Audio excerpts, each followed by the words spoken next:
the same history, the same culture, the same religion in different ways, but also the same values. And this is something that we need to reestablish. That Judaism is also a matter of values, because this is something that was forgotten during the years of the establishment of the State of Israel. And therefore, when we are speaking about the Jewishness of the State of Israel as a matter of values, it is also clear to me that the Jewish values can live and should live in harmony with the democratic values. Because democracy, for me, is not only system of election, but it is also system of values. And therefore, we need to keep, and this is our responsibility as Israeli leaders, to keep the values of Israel as a Jewish democratic state living in harmony and not in contradiction in Israel. And it is also something which is the obvious for me, but it's becoming less and less obvious in Israel, that Israel is the nation state of the Jewish people with equal rights to all its citizens. Because equality is not just a matter of democracy, this is part of our Jewish values, and it's not a favor that Israel as a Jewish state do to Israel as a democratic state. This is part of our Jewish values as well as this is part of our democratic values. But, well, this is nice to speak about it, but in the end, there is a moment in which the democratic values of Israel can be in contradiction with the nature of the State of Israel, of a Jewish state, and this is the moment in which we lose, and hopefully we would not, the Jewish majority in this tiny place. And therefore, from my perspective, the idea of two states for two peoples is the way to keep and preserve the values of Israel as a Jewish democratic state. It's not a favor to the Palestinians, it's not a favor to the international community. This is part of our values, and this is the way we need to act. So it's not a matter of who has more rights on the entire land between Jordan River and Mediterranean Sea. I believe in the rights of the Jewish people on the entire land. Frankly, I was brought up, my parents were, well, here in Britain, freedom fighters. They all fought against the British mandate before the State of Israel was established, imprisoned, by the way. So they believed in Greater Israel. By the way, both sides of the Jordan River.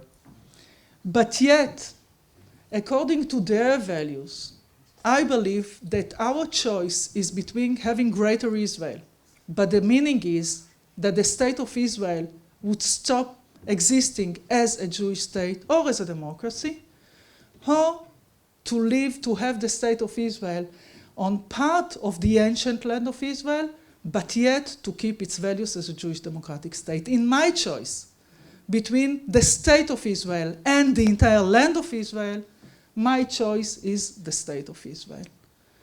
Now, just a short story, since I was talking about my parents. Well, my mother, as I said, she was really a great believer of Greater Israel. And when I joined politics, I started to speak about the need to establish a Palestinian state, about the idea of two states for two peoples, and one day, and I hope that she doesn't listen to me, and one day she called. I remember the day and the moment. It was after one of my interviews on TV, and I was speaking, I said the words Palestinian state, and then she called me, and she was really a fighter. And she said to me, listen, Tzipi, I hear you. It hurts me. But I see all the young people, or a lot of young people in Israel, leaving for America. We didn't fight to establish a state just for the old guys, just for us. So I made a decision, and I fought in order to establish the State of Israel. You can make decision for the future generation, basically for your own children. So this is my political choice. This is my choice for life. But this is not the belief of everybody in Israel. I mean, there is a vast majority of Israelis. They believe in the idea of two states for two people. They know that we cannot keep the territories. They know that we cannot swallow and give equal rights to all the Palestinians, about 2.5 million, who live now in Judea and Samaria in the West Bank. But the politicians, those who need to make the decision, they are afraid to make the decision. because there's a political price to pay if you make this kind of a really, really difficult decision for the future of your own state. But I'm talking about those politicians that they understand that two states for two peoples is Israeli interest, but they are afraid because of political reasons to make the decisions. But there is another group in Israel, and this is the minority in Israel. For them, Greater Israel is still the ideology. And therefore, when I'm thinking about a day that is passing by without an agreement with the Palestinian, for me it's another day, a lost day. For them, it's another day of victory. We are still there. We can build another home. We can send another young people to live there. Nobody evacuated us. Nobody forced us to make the decision. And this is the real clash amongst the Israeli society and politicians. And I believe that this is the choice that Israel needs to make now. Because we are speaking, as I said before, Jewish democratic, without real understanding what is the real vision of the state of Israel. And when we drive the car, we put the GPS with the destination, where we want to go. My GPS says Jewish democratic state, and the meaning is that two states for two peoples is essential. It's a stop in the way. And therefore, even if we have some problems with the other side, if we have problems with the Palestinians, if we sometimes think or believe that there is no partner on the other side, or there is no hope for peace, okay, but we know where are we going.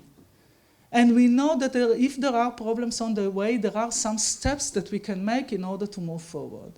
But frankly, in the Israeli government today, there's a group that their GPS is not Jewish democratic state. For them, the GPS is Greater Israel. And when the GPS is Greater Israel, the meaning is that we need to give up on the way to your destination Israel's democratic values. Because otherwise, they know as well that this can lead to a clash between the values of Israel as a Jewish democratic state.